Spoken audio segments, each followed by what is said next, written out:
Fala pessoal, sejam bem-vindos a mais uma aula para o melhor curso da certificação CEA. Eu sou o Prof. Renan Duarte e só lembrando vocês, quem quiser ter acesso ao curso completo, com as apostilas em PDF, todos os slides utilizados em aula, mais de 1.100 questões comentadas em vídeo, materiais de resumo direcionados para a revisão e um banco com questões que caem na prova da CEA, cliquem aqui no primeiro link na descrição ou nos comentários fixados para que vocês conheçam o curso completo. No mais, peço para vocês deixarem o like, se inscreverem aqui no canal e desejo a vocês uma excelente aula. Só vamos falar um pouco sobre o modelo binominal.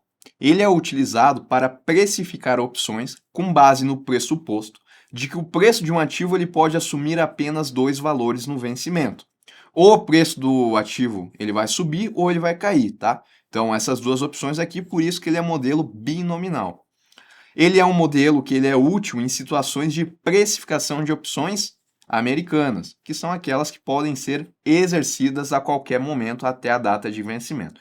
Só para a gente entender, então, esse é um conceito que a gente vê ele mais de forma teórica, tá? Mas para a gente entender.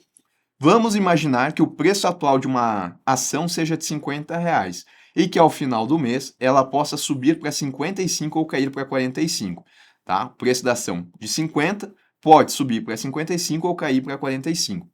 Em um cenário com uma opção de compra, ou seja, direito de comprar a ação a 50 e vencimento no mesmo mês, teríamos o seguinte: se o preço da ação subir para 55, eu exerço o meu direito, eu compro a ação, né? E a opção aqui, ela teria um valor de R$ 5, porque eu comprei algo a 50 que está valendo 55. Se o preço da ação cair para 45, esse meu direito vira pó, a opção vira pó. Eu não compro, né, a 50 porque eu posso comprar a 45 no mercado. Aí a opção não teria valor, out of the money. Tá? Então, no modelo binominal, é feita uma árvore, é construída uma árvore com diferentes cenários, aonde o preço da ação pode cair ou pode subir. E aí, com base nisso, a gente vai ter as possibilidades, né? Ou a ação, ou a opção ela vai ser exercida ou ela não vai ser exercida, por exemplo, tá? Quais são os problemas, quais são as limitações desse modelo aqui de precificar essas opções? Conforme o número de períodos aumenta, o modelo ele pode se tornar intensivo em cálculos, né? Porque a gente começa a ter toda uma árvore de possibilidades do que pode acontecer. Assumir que o ativo só pode subir ou descer limita a representação da realidade, que pode ter muito mais variáveis e resultados possíveis.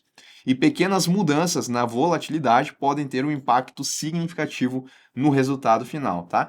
Então, do modelo binominal, a gente precisa saber que ele avalia esses dois cenários, onde a ação ela pode subir ou pode baixar. E aí, com base no tempo restante de vencimento, né, com diferentes tempos, eu vou criando uma árvore de possibilidades do que pode acontecer ali para precificar o valor da minha opção. Só o modelo Black and Scholes, ele é uma das metodologias mais conhecidas e amplamente utilizadas para calcular o preço justo de uma opção.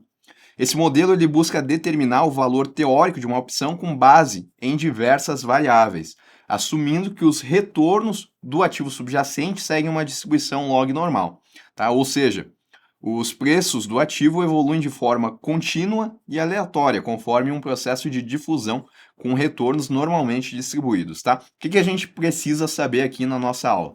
A gente tem que saber que esse modelo ele é utilizado para calcular o preço justo de uma opção. Ou seja, eu tenho uma opção lá e eu vou utilizar diferentes indicadores para calcular qual que é o valor do preço daquela opção. E aí avaliar se ela está cara, se ela está barata e ver se eu vou colocar meu dinheiro dela ou não. Aí esse modelo aqui ele tem algumas premissas, tá? É muito importante que a gente saiba quais são essas premissas. Não há impostos ou custos de transação quando se vai analisar aqui através do modelo Black and Scholes. O modelo foi aplicado em opções europeias, que são aquelas, né, que são apenas exercidas no vencimento. Então, eu não vou aplicar aqui em opções americanas, apenas em opções europeias. Considera-se a ausência de pagamentos de dividendos durante a vigência da opção, tá? Eu não considero então os dividendos.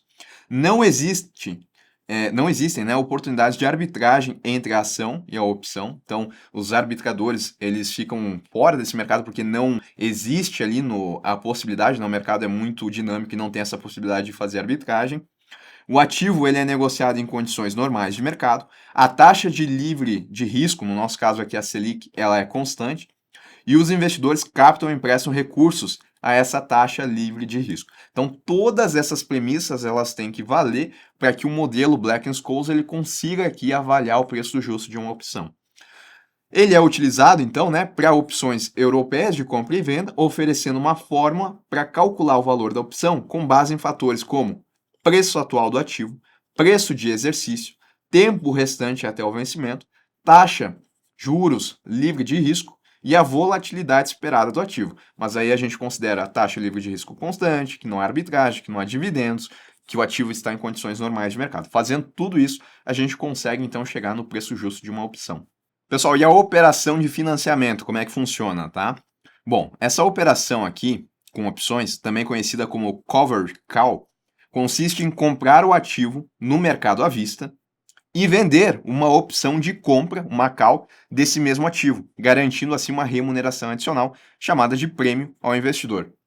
Tá? Então eu compro o ativo no mercado à vista, né? Compro a ação e, ao mesmo tempo, eu vendo uma opção de call desse mesmo ativo. Eu me torno um lançador, né? O titular da opção, ele vai ter o direito de comprar. E eu vou ter a obrigação de vender para ele esse ativo que eu comprei no mercado à vista. Tá, vamos entender, então, como é que a gente consegue essa remuneração adicional aqui. Imagine que você compra 100 ações de uma empresa ZY por 25 cada uma, tá? Comprou lá no mercado à vista.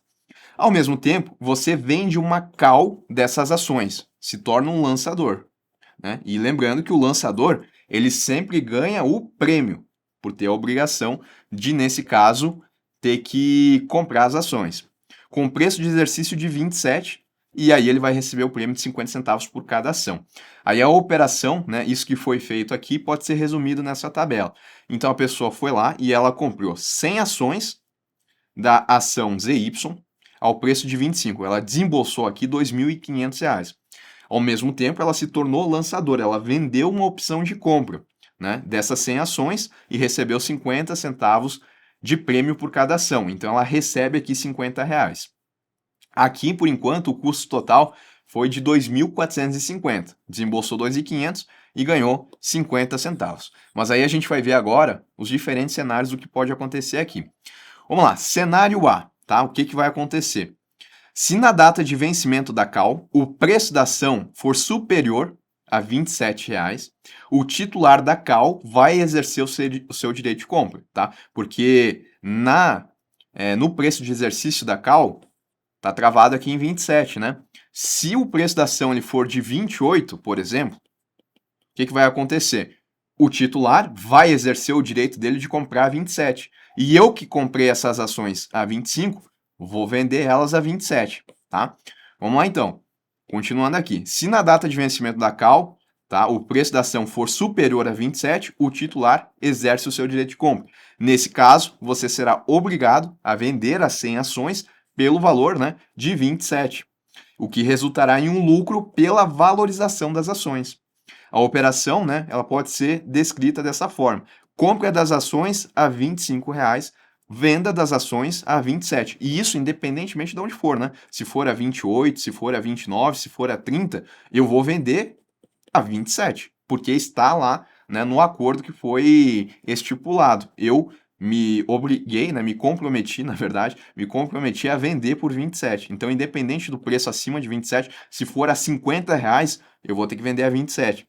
Mas o detalhe é que eu comprei essas ações a um valor menor, né? Eu comprei essas ações ao valor de 25. Então, eu vou ter o lucro de qualquer forma nessa situação, porque eu vou vender a 27. Então, eu tive R$ 2 aí de lucro por cada ação. Mas eu também recebi o prêmio de 50 centavos por ter que vender essas ações a 27. Tá? Então, o meu lucro seria calculado da seguinte forma: essa diferença dos R$ 2 mais os 50 centavos de prêmio que eu recebi. Então, por cada ação, eu teria um lucro de R$ 2,50. Meu lucro total aqui, né, de fazer essa operação, teria sido de R$ 250, essa remuneração adicional. Tá? Esse é um cenário. Tá? Mas qual que é o problema? Né? Eu fico limitado aqui. Porque se a ação for a R$ 50, aquela situação, se eu não tivesse que ter a obrigação de vender, eu poderia vender a 50, né, no mercado e não ao titular, e teria um lucro de 25 por ação. Agora, como eu me comprometi a vender e recebi 50 centavos por isso, eu ainda vou ter um lucro, mas vai ser um lucro só de R$2, né? Não acaba sendo tão grande. Então, esse é um limitador aqui. Cenário B, se no vencimento o preço da ação estiver abaixo de 27, o titular não vai exercer o direito de compra, né? Por que ele vai comprar algo a 27 se ele pode comprar no mercado por um valor menor que isso? Então ele não exerce o direito dele. Daí, nesse caso, você continua com as ações e ainda tem o prêmio que recebeu de 50 centavos. Então o custo efetivo das ações ele passa a ser menor. A pessoa comprou as ações por 25 e recebeu 50 centavos por ação. Eu não preciso vender as ações, tá?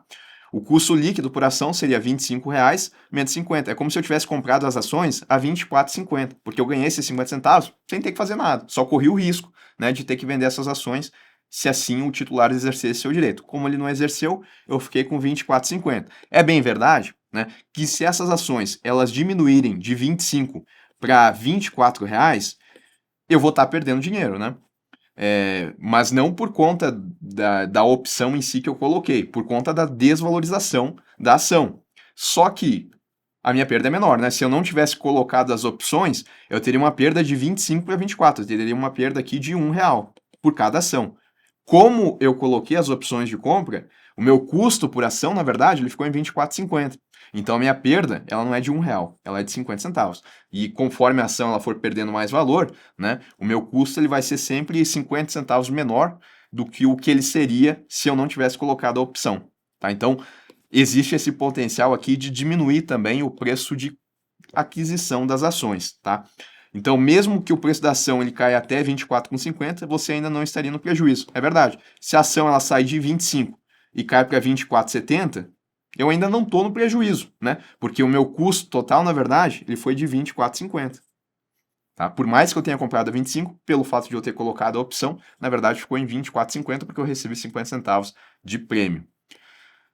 E aí, né, o grande risco de toda essa operação que a gente está vendo aqui é que se a ação ela subir muito, né, a pessoa vai ser obrigada a vender pelo valor de 27, que foi estipulado em contrato. E aí, nesse caso, ela teria sido melhor se ela não tivesse feito a opção de compra, né? Se a ação cair abaixo de 25, o prêmio recebido ajuda a reduzir o prejuízo, mas você ainda estará exposto à desvalorização da ação. Sim, o prejuízo é um pouco menor, mas ele ainda pode acontecer. Pessoal, estratégia aqui do box de duas pontas, tá? Essa estratégia aqui, ela consiste no registro simultâneo de uma quantidade idêntica de opções de compra, call, e de venda, né, put, sobre o mesmo ativo, mas com preços de exercício diferentes. O preço do exercício da opção de compra, ela vai ser inferior ao da opção de venda, permitindo ao investidor um ganho fixo, independentemente do comportamento da taxa de câmbio ou do ativo subjacente no mercado, tá? Então, independentemente do que acontecer com o preço, né, se a gente está trabalhando aqui com ações, né, independentemente do que acontecer, a pessoa ela vai ter um ganho, desde que ela consiga montar esse box de duas pontas. Para montar, ela precisa, né, de preço de exercícios diferentes e o preço da opção de compra tem que ser inferior ao preço da opção de venda. Então vamos supor o seguinte, vamos trabalhar com esse exemplo aqui. A pessoa foi lá e ela comprou a mesma quantidade de opções de put, né, que dão a ela o direito de vender. Vamos trabalhar aqui com ação, tá? Dão direito aqui de vender as ações ao valor de R$13 e ela ao mesmo tempo comprou uma quantidade idêntica de opções de compra, que dão ao direito a essa pessoa de comprar essas ações a R$2,50. Tá? Então ela tem de um lado a opção de vender as ações a R$13 e de comprar essas ações a R$2,50. E aí, independentemente do que acontecer, uma vez que ela tenha montado aqui o box de duas pontas, ela vai ter um ganho, tá? A gente vai desconsiderar o que ela pagou aqui com prêmio, que pode limitar um pouco o ganho dela, mas através disso a gente consegue ver aqui como é que vai funcionar essa dinâmica. Então vamos lá. A call está aqui representada, preço de exercício de R$2,50 e a put aqui, preço de exercício de R$13. Eu coloquei três cenários diferentes aqui só para a gente avaliar, tá? Então, primeira situação, o preço no vencimento da ação, ele é de R$2,60. Tá? Então, eu tenho a opção de comprar essas ações a R$2,50 e no vencimento, as ações estão custando R$2,60. Faz sentido eu exercer a minha opção de comprar R$2,50, sendo que no vencimento está R$2,60? Faz sentido, eu exerço o meu direito, compro essas ações a 2,50. Mas ao mesmo tempo, eu tenho também a opção de vender essas ações a R$3. Eu comprei as ações a 2,50. Será que faz sentido eu exercer a minha opção de vender essas ações a R$3? Sim, tá? Então eu vou ter ganho aqui nos dois lados, tá? Ganho com a call, né? 10 centavos aqui por conta da diferença entre a relação do preço de exercício e o preço de vencimento, e o ganho com a put, né? Porque eu acabo tendo essa diferença entre o preço no vencimento, tá? De 2,60 e a opção de venda aqui que eu tenho de R$3. Então, na prática, eu ganhei 50 centavos, porque eu comprei a 2,50 e vendi a R$3. Desconsiderando o que eu paguei de prêmio, tá? Que eu também tenho que levar isso em consideração. Mas só para simplificar esse exemplo, eu deixei de lado, tá? Tá bom? Então, se eu comprei dessa forma aqui, 13,2,50, e no exercício, no vencimento aqui estava 2,60, eu consigo ter essa lucratividade aqui de 50 centavos. Cenário 2, tá? Vamos supor que no vencimento as ações elas não estavam a 2,60, elas estavam a 2,80. Vamos lá, vamos analisar. Faz sentido eu usar minha opção de compra a 2,50?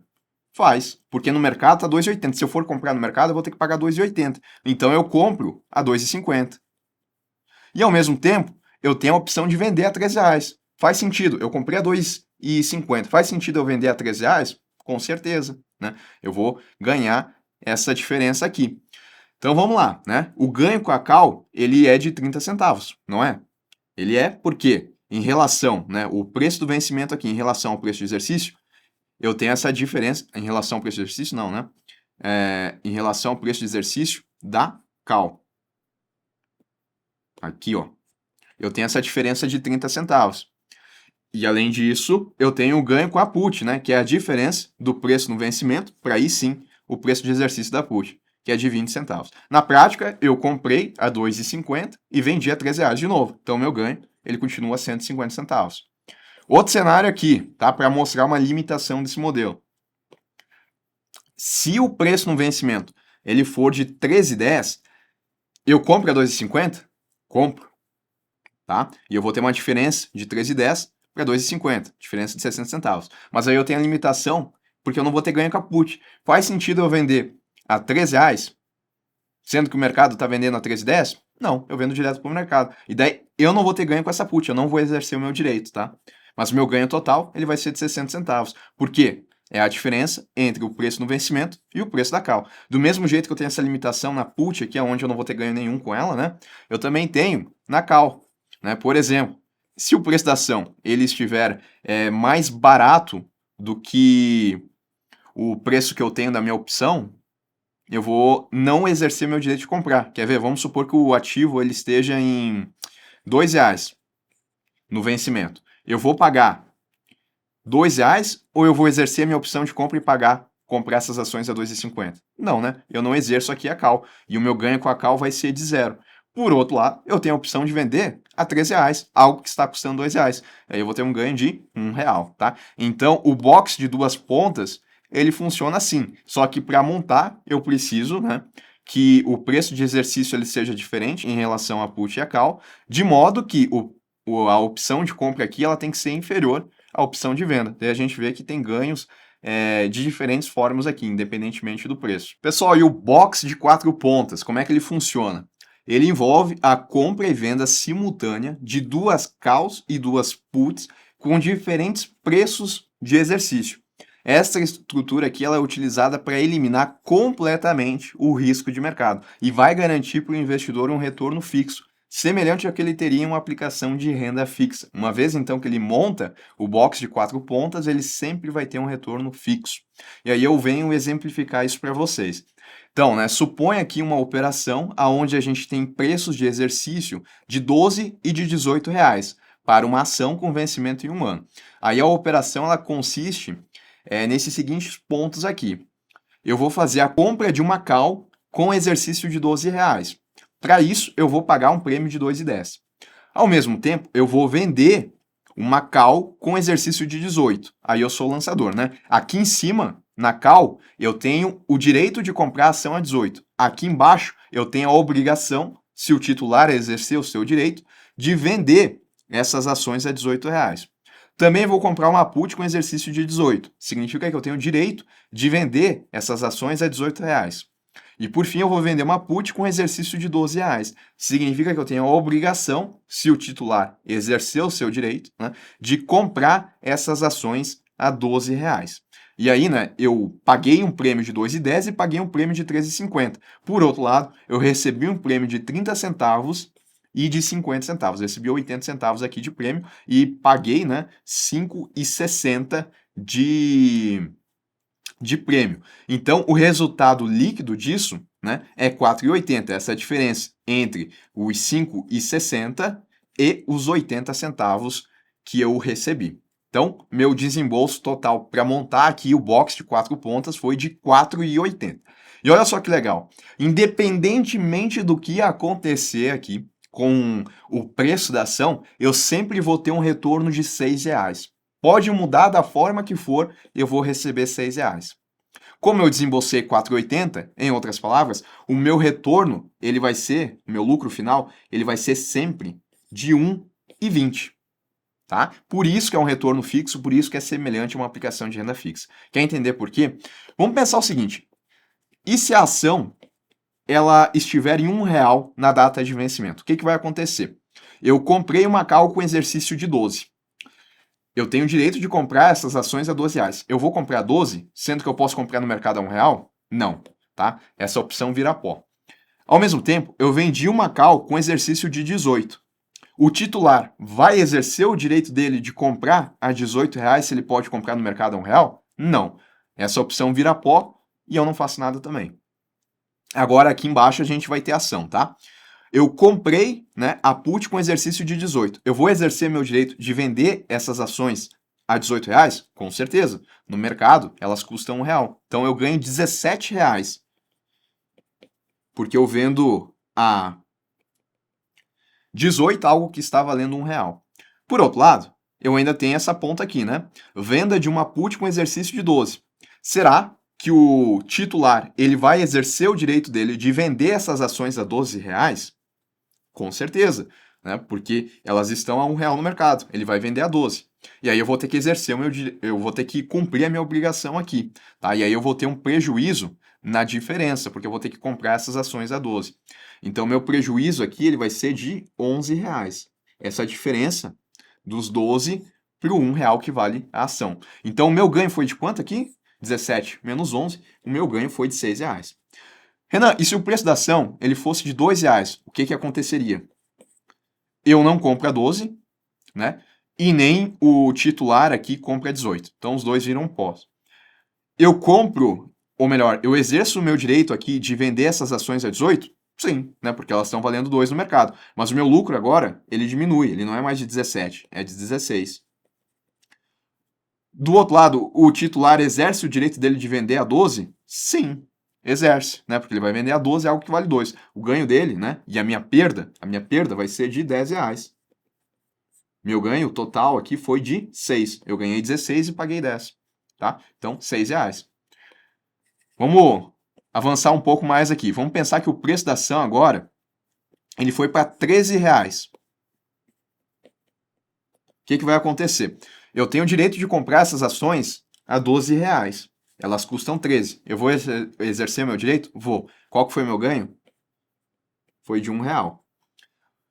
Eu tenho também, né? Eu dou, aliás, a possibilidade do titular de comprar as ações a 18. Ele vai comprar a R$18 algo que vale 13? Não. Isso aqui vira pó.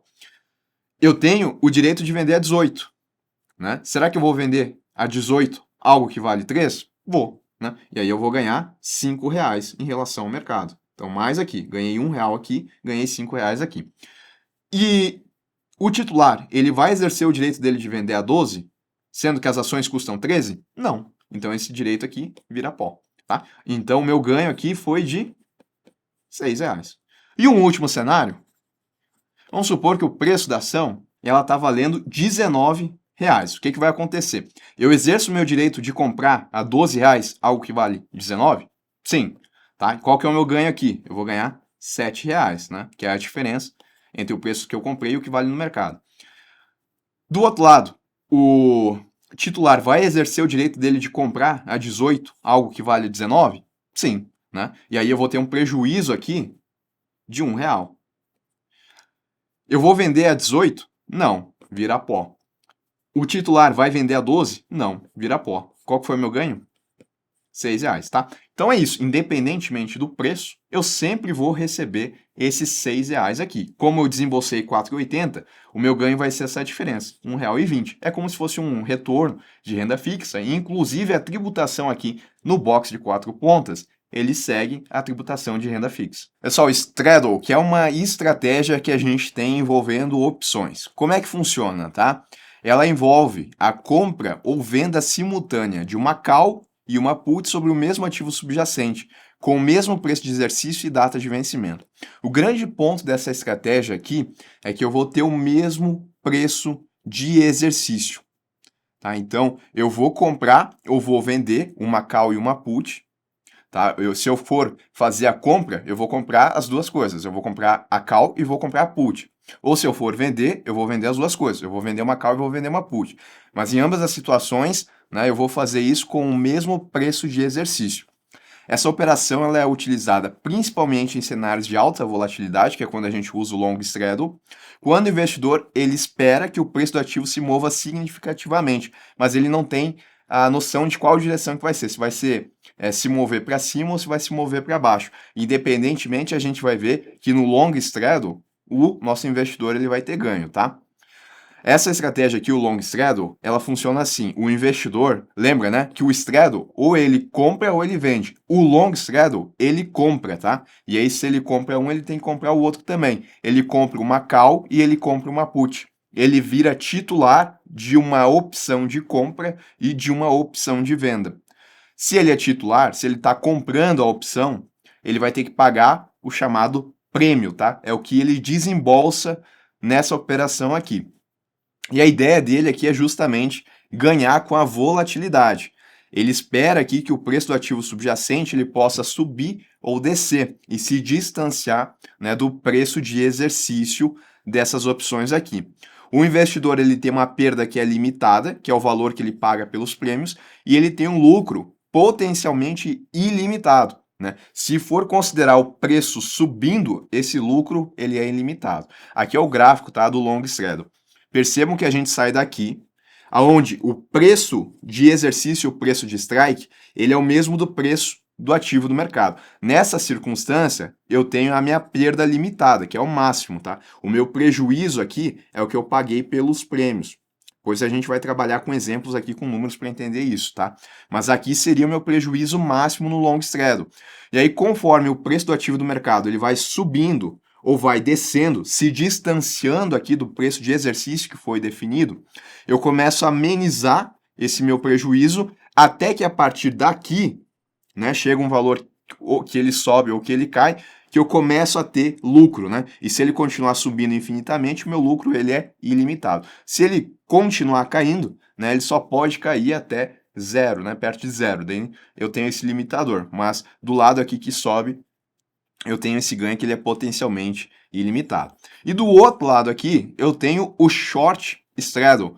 A diferença aqui é que aqui eu vou vender, e se eu vendo um, eu vendo os dois. Eu vendo uma call e eu vendo uma put. Eu me torno lançador. Se eu sou lançador, eu não pago o prêmio, eu recebo o prêmio. E por receber o prêmio aqui em si, ele é o meu ganho máximo. Diferente daqui, que o prêmio que eu pagava era o meu prejuízo máximo, no short straddle, o prêmio que eu recebo é meu lucro máximo, tá? E aqui o investidor ele aposta que o mercado ele vai se manter estável, que ele não vai ter volatilidade.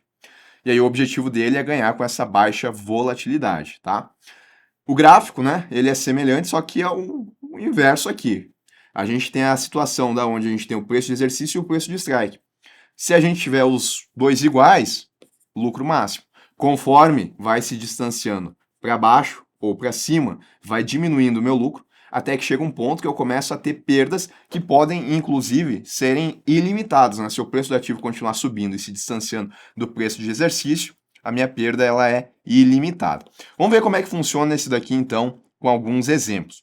Começando aí pelo long straddle. O ativo subjacente é a ação da empresa Z, o preço atual é de R$ 100, tá?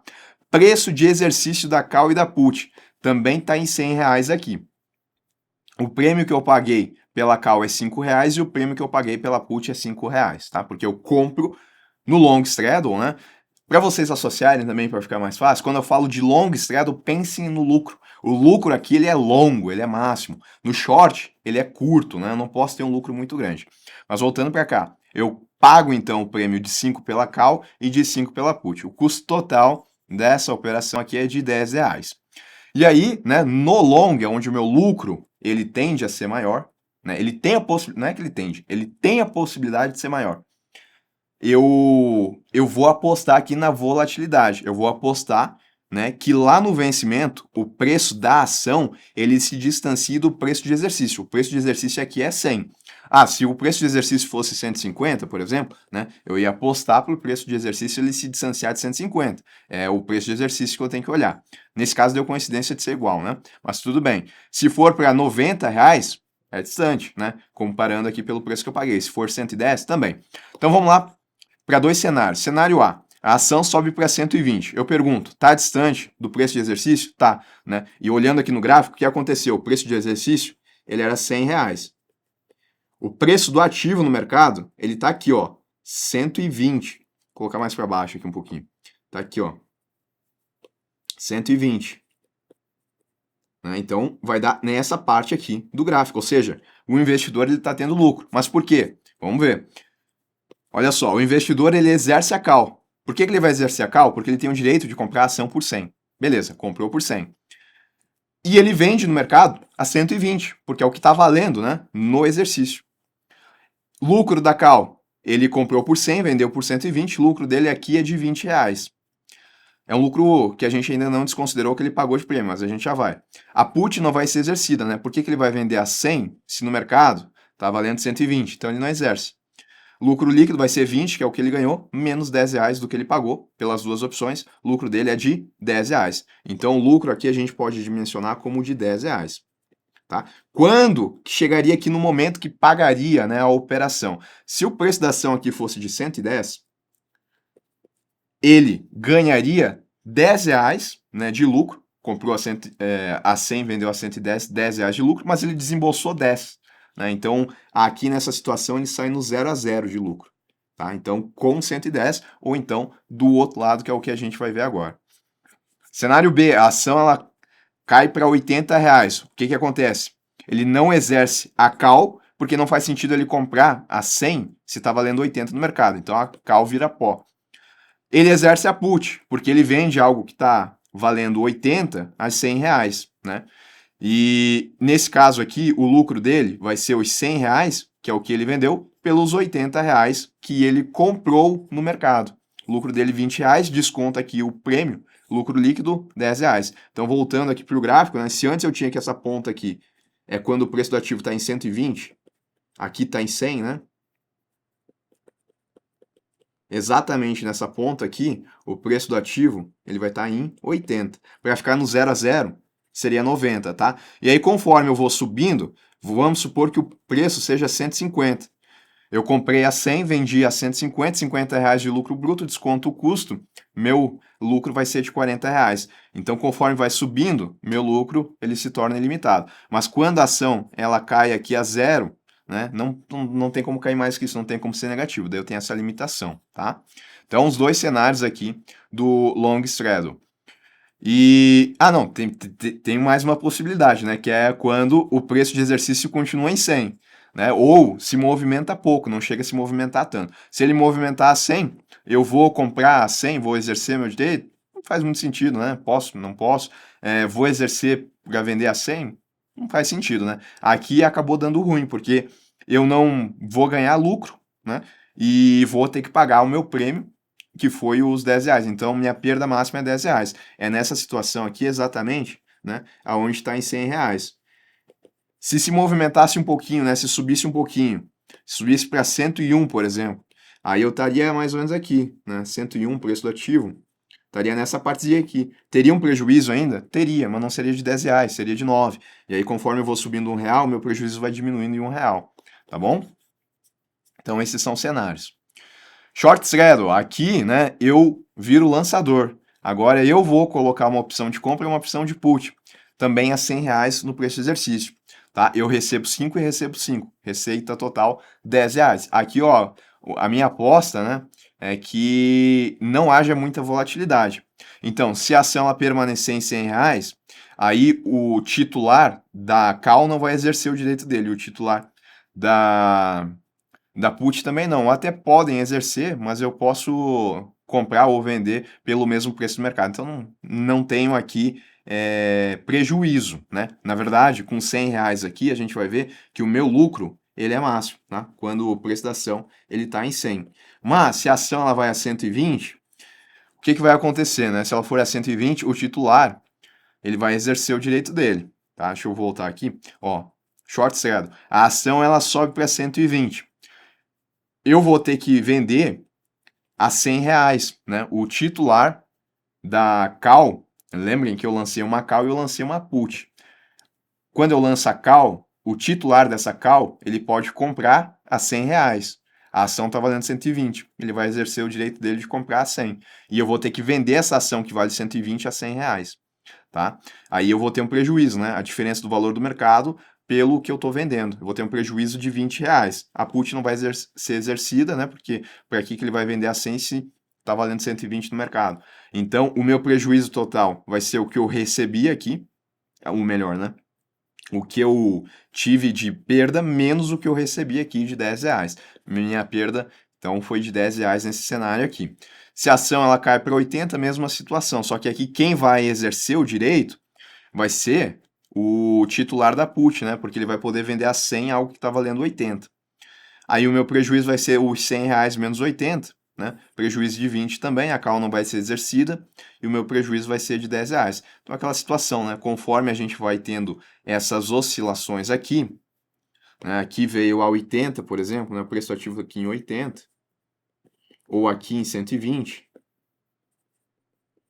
né? Eu começo a ter o prejuízo. Aqui meu prejuízo, em ambas as situações, né? Foi de R$ 10. Aqui meu lucro foi de R$ 10. Tá? R$ 10 aqui também. E aí eu vou descendo, né? Se o preço cair para 75, meu prejuízo vai ser de 15, né? E assim por diante, tá? Então, long, eu tenho um lucro que ele é potencialmente ilimitado. Meu lucro é longo no long straddle e no short o meu lucro ele pode ser, né? Não é que ele pode ser pequeno. Aqui ele pode ser longo, aqui ele pode ser pequeno, mas não tem como aqui eu ter um lucro ilimitado. Aqui sim. Aqui o meu prejuízo é que pode ser ilimitado, tá bom? Então são esses os 3 cenários aqui envolvendo o short straddle. E o straddle, como é que ele funciona? Ele é semelhante ao straddle, mas com uma diferença fundamental. Aqui, tá, as opções têm preços de exercícios que são diferentes. Lá no straddle, eu compro uma call e uma put, ou eu vendo uma call e uma put, sempre com o mesmo preço de exercício. Aqui no Strangle não, tá? Eu vou comprar ou vender uma call e uma put sobre o mesmo ativo subjacente, mas eles têm preços diferentes e com o mesmo vencimento. O objetivo aqui dessa estratégia é lucrar com a volatilidade também, né, no long straddle, quando eu aposto na volatilidade, seja ela alta ou baixa, porém com um custo menor do que o straddle, já que ambas as opções geralmente são out of the money, né, fora do dinheiro. Bom, vamos entender a diferença aqui então do long straddle e do short straddle. Lembrando que o long, né, o lucro pode ser longo, e no short o lucro pode ser mais curto, mais pequeno. Aqui o investidor ele compra uma call e uma put, igual lá no straddle, mas a gente já sabe, né, o preço de exercício ele é diferente. A expectativa é que o ativo subjacente ele se mova, né, volatilidade, significativamente, mas o investidor ele não sabe, né, para que lado vai ser. O importante é que se mova. A perda ela é limitada ao valor que é pago pelos prêmios e o lucro pode ser ilimitado se o ativo se mover bastante em qualquer direção. Aí o gráfico, ele é assim, ele é um pouquinho diferente do straddle, né? O straddle acaba sendo aqui praticamente uma pirâmide invertida. Aqui no Strangle não. A gente percebe que existe uma faixa aqui, aonde pode acontecer uma variação no preço do ativo, seja para baixo ou para cima, e eu ainda vou estar no meu prejuízo máximo, que é o valor do prêmio pago. Por que isso acontece, né? Porque como eu estou trabalhando com preços diferentes, vai ter ali um intervalo aonde eu não vou exercer, né, o meu direito de compra ou de venda, porque não faz sentido, né? Porque existe esse intervalo de diferença. A partir que passa desse intervalo, e a gente vai trabalhar com números para ficar mais fácil de entender isso, tá? A partir de que foge desse intervalo aqui, eu começo a amenizar o meu prejuízo, e a partir daqui eu começo a ter lucro, tá? Então eu preciso que passe desse intervalo a movimentação para eu começar a ter lucro aqui, tá? Quando o preço do ativo ele continua subindo, meu lucro é potencialmente limitado. Quando ele desce aqui, ele é limitado quando o preço do ativo ele chega a zero. No short straddle, tá? No short strangle, né? Tá escrito errado aqui. Aqui é o strangle. No short strangle, funciona semelhante, tá? Só que aqui eu sou o lançador. Eu vendo uma call e eu vendo uma put. Com preços de exercícios que são diferentes. O objetivo é que o ativo ele permaneça estável, tá? O ganho, ele é limitado, o ganho ele é curto aqui, né? E o risco de perda é ilimitado, caso o ativo se mova muito. Então, mesma situação, tem um intervalo de preços ali, aonde o meu lucro ele vai ser máximo, que é o prêmio que eu estou recebendo aqui. A partir que passa desse intervalo, eu começo a ter menos lucro até o ponto que eu começo a ter prejuízo, né? Se o preço do ativo ele continuar subindo, a minha perda aqui ela é ilimitada. Se ele começar a cair, ela é limitada quando o preço do ativo chega a zero. Tá? Vamos trabalhar com alguns números aqui para a gente entender, então, né, a diferença aí entre essas duas operações de strangle. Começando pelo long, tá? Aonde a gente se torna aqui o titular. Então, a gente tem um ativo subjacente, a gente tem o preço atual da ação e um preço de exercício da call, 105, e um preço de exercício da put, que é R$ 95, tá? Essa faixazinha aqui do gráfico, né, que é o intervalo que eu venho falando, é justamente a diferença, tá? Ele vai entre R$ 95 a R$ 105 lá no nosso gráfico. A gente já vai entender por quê, tá? Então eu tenho o direito de comprar a ação a 105 e tenho o direito aqui também de vender a 95. O prêmio pago, ele é de R$ 13 pela call e de R$ 2 pela put. Custo total, né, da operação aqui, R$ 5. Cenário A ação ela vai a 110. Eu pergunto, tá fora desse intervalo de 95 a 105? Tá fora. Então eu já sei que eu vou ter lucro. Ou pelo menos que eu vou amenizar o meu prejuízo, né? Ou ter 0 a 0. Mas saindo desse intervalo aqui, eu já sei que eu não vou ter o meu prejuízo máximo. Eu posso estar aqui, ó. Eu posso estar em qualquer outra faixa. Eu posso começar a amenizar o meu prejuízo, posso estar no 0 a 0, ou posso começar a ter lucro. Vamos ver. Preço em 110. Eu exerço o meu direito de comprar a 105, se está valendo 110 no mercado? Exerço, tá? Então, o meu lucro aqui vai ser a diferença do 110 por 105. 110 é o que eu posso vender no mercado, 105 é o que eu comprei. Meu lucro aqui da call é R$ 5, mas eu tenho que considerar, né, o que eu paguei de prêmio. Eu paguei 5 também nesse exemplo aqui. Então, na verdade, nesse caso aqui, a 110, eu fiquei no 0 a 0. Né? Dentro aqui da faixa, olha onde é que eu vou ficar. Eu vou ficar bem aqui, ó. Né? O preço do ativo aqui, ele está em 110. Eu saio daqui, né? Que é onde ele está, em 100. E aqui é 105. E aqui embaixo é 95. Tá? Então essa é a janela de intervalo, de 95 a 105, né? Deixa eu só confirmar aqui. De 95 a 105, tá? E eu saio daqui de 110, que é o valor atual da ação, para 95 ou 105 no preço no vencimento, né? O preço de mercado no vencimento. Então, 110 está aqui, eu saio no 0 a 0. Agora, né? E se fosse 120, o que ia acontecer? 120 estaria aqui, né? Seguindo essa lógica. Então, eu já começaria a ter lucro, porque daí, né, eu teria exercido o meu direito de comprar 105, mas a ação estaria valendo 120. Fazendo essa conta, né, ia me sobrar 15. E aí, descontando o valor do prêmio, eu ia ter um lucro de R$ 10. Tá? Então, aqui, o preço em 120, eu tenho um lucro que ele é de R$ 10. E se vai para 130, eu aumento em mais R$ 10 o meu lucro. 140, E assim por diante, tá? Eu vou aumentando de forma ilimitada. E agora, por outro lado, se começa a cair, né? Vamos ver o outro lado, né? Na verdade, a gente não viu. A ação ela cai para 90. Pergunto, tá fora do intervalo de 95 a 105? Tá fora. Então eu sei, né, que não vai ficar nessa parte que começa a amenizar o prejuízo e que depois chega no 0 a 0 e que depois começa a ter lucro. Eu sei que não vai estar aqui, ó, nessa faixa, tá bom? Daí vamos lá, 90, né? Eu exerço a minha opção de comprar a 105? Não, não faz sentido, né? Porque tá valendo 90 no mercado. Por outro lado, eu exerço a minha opção de vender a 95. E aí eu vou ganhar 5 reais. Eu vendo a 95 algo que tá valendo 90. Tá? Mas como eu desembolsei 5 reais, aqui também nesse cenário, eu ainda tô saindo no 0 a 0. Mas qualquer valor que caia abaixo aqui de 90 reais, eu já começo a ter lucro, né? Se cair para 80 reais, aí eu já tenho um lucro que é de 10 reais. Tá bom? E Renan, e se cair nesse intervalo aí que a gente está falando, né? Vamos ver aqui, próxima situação, cenário C. O intervalo, de novo, tá? Montando aqui o gráfico para ficar mais fácil. Ele é mais ou menos assim, né? E aqui a gente tem a linha que divide. Bom, o intervalo, ele começa aqui, de 95 reais, e ele chega aqui, de 105. Se o preço permanece em 100 reais, ele vai ficar aqui, ó, exatamente igual ao preço de exercício. Tá? Se ele está em 100 reais ali, nenhuma das opções vai ser exercida. Faz sentido eu comprar 105 se está 100? Não. Faz sentido eu vender 95 se está 100? Não. Então eu não exerço nada.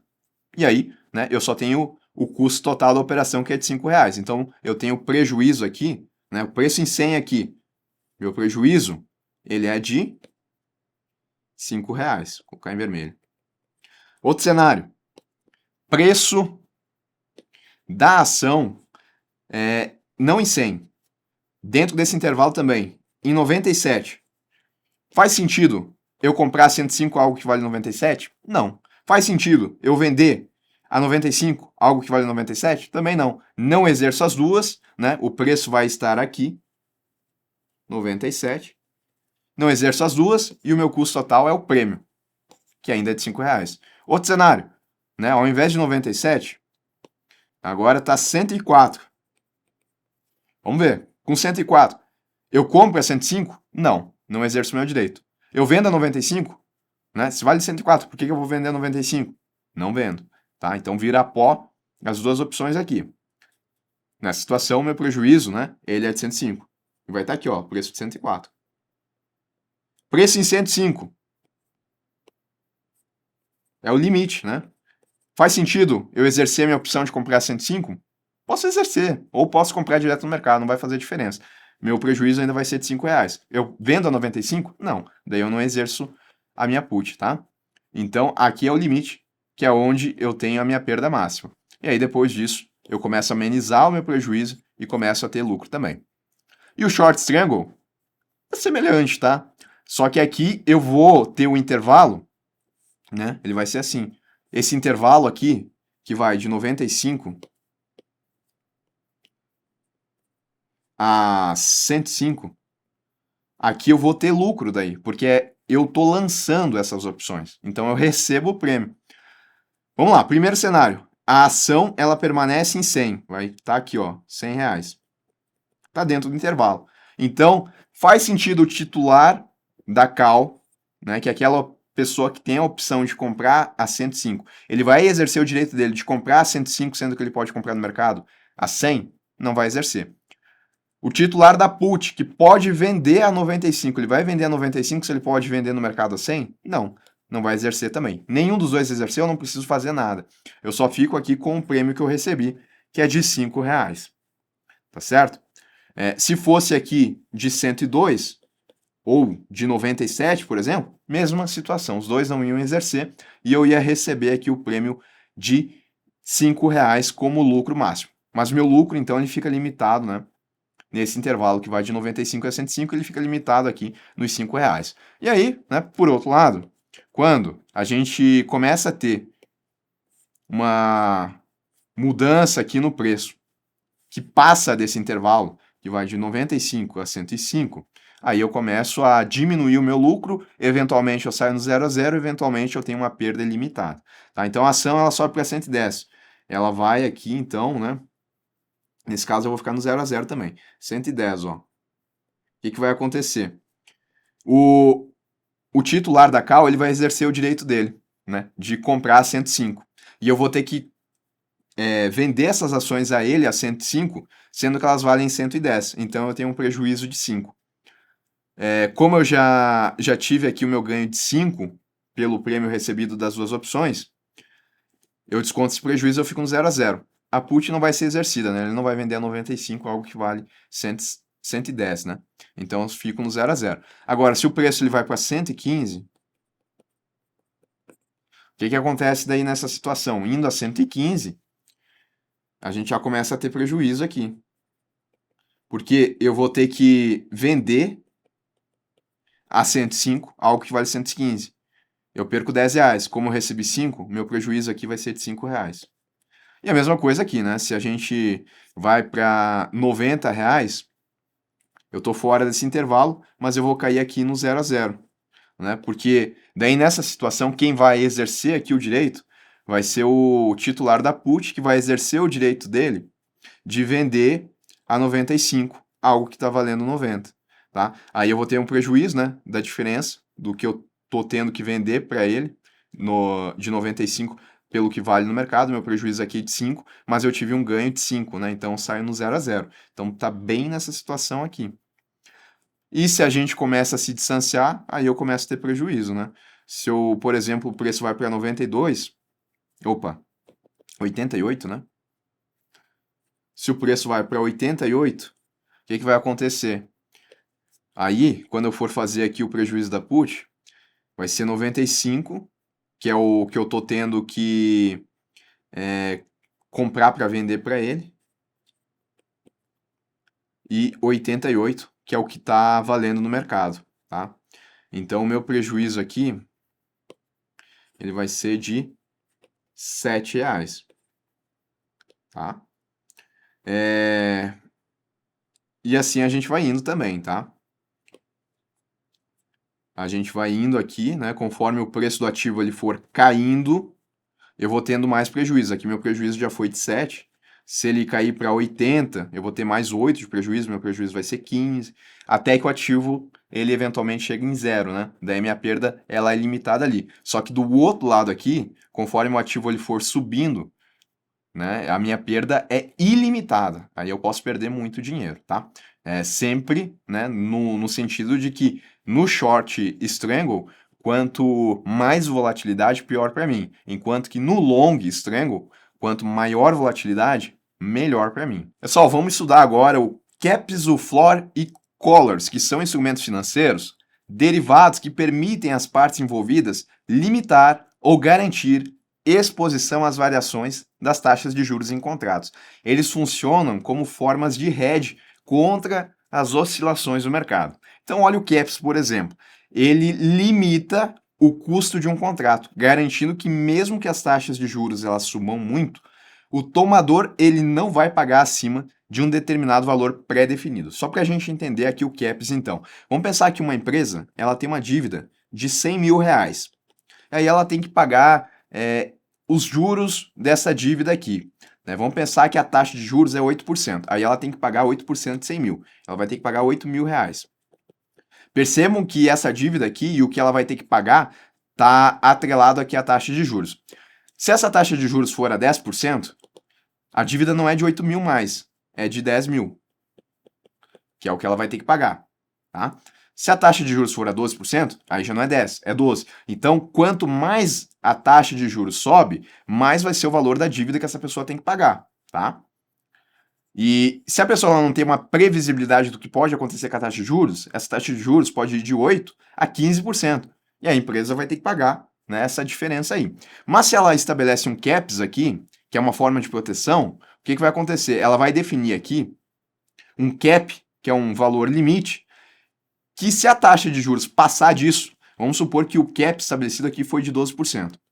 Se a taxa de juros ela passar de 12%, for de 12% até 18%, Daqui em diante, ela não vai ter que pagar. Quem vai ter que pagar é a outra parte no contrato aqui da CAP, né? Desse contrato derivado aqui. É a outra parte que vai pagar essa diferença aqui para a empresa, tá? E se ficar entre 8 a 12%, a empresa ela paga, né? Vai sair de 8 mil a 12 mil, a empresa está assumindo esse risco. Mas se passar de 12%, quando pode ficar inviável para a empresa, vamos supor que foi em 15, tá? Ela teria que pagar 15 mil. E ela só vai pagar o limite aqui, que é 12 mil. Esses outros 3 mil reais, quem vai pagar é a outra parte aqui da operação do cap, tá? Então, se as taxas ultrapassarem esse valor, o valor do cap de 12%, o vendedor do cap pagará ao comprador a diferença entre a taxa de mercado e o limite estabelecido. A diferença, né, no nosso caso aqui, a taxa foi em 15%. A diferença são esses 3%.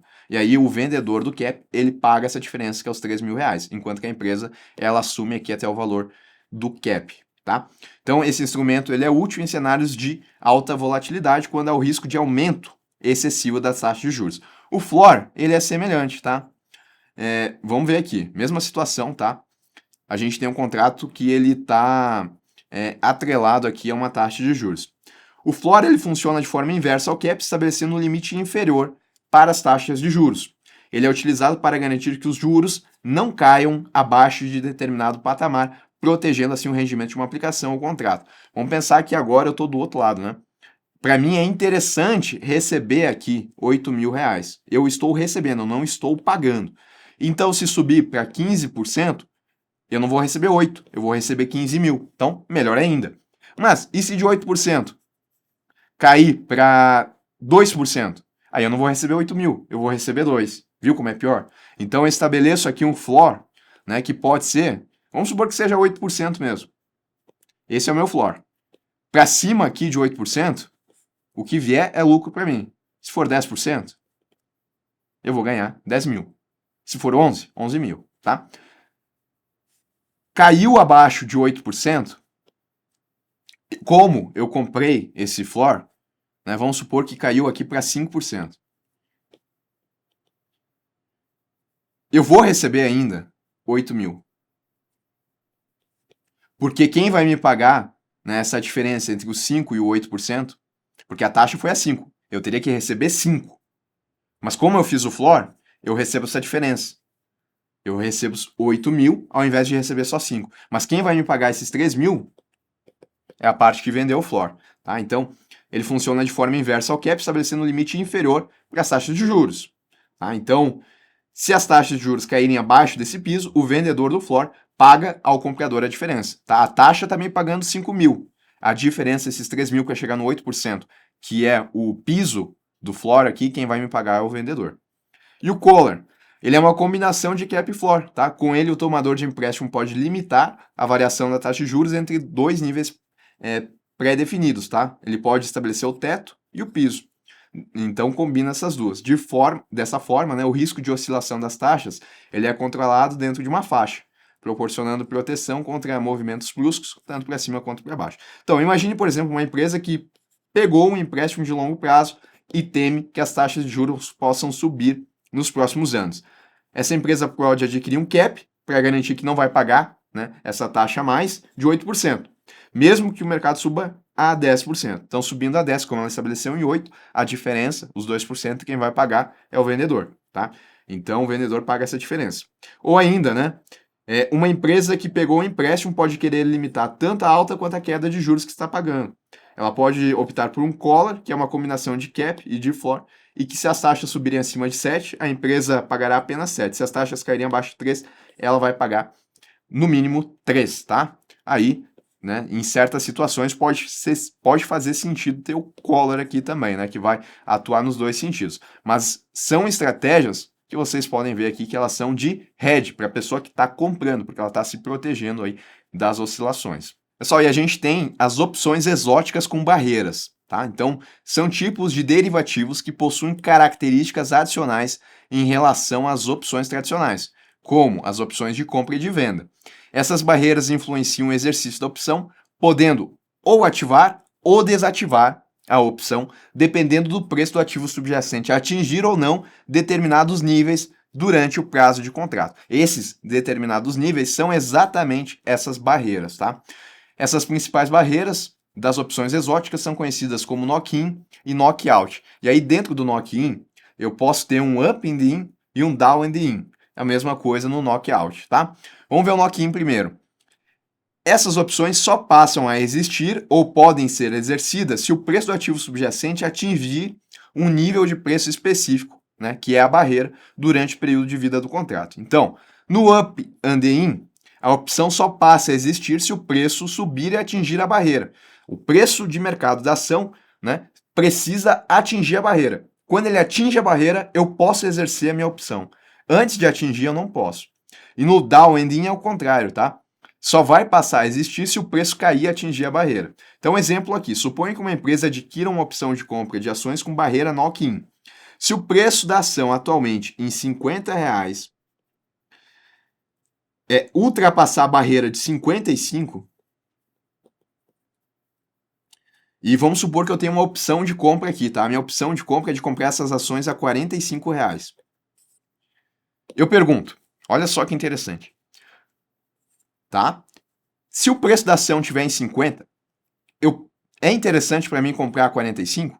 É, porque eu compro a 45, no mercado vale 50. Se fosse uma opção tradicional, se no vencimento o preço da ação fosse de R$ 50, né? Porque hoje está 50, mas tem um caminho até chegar ao vencimento. Vamos supor que no vencimento se manteve em 50.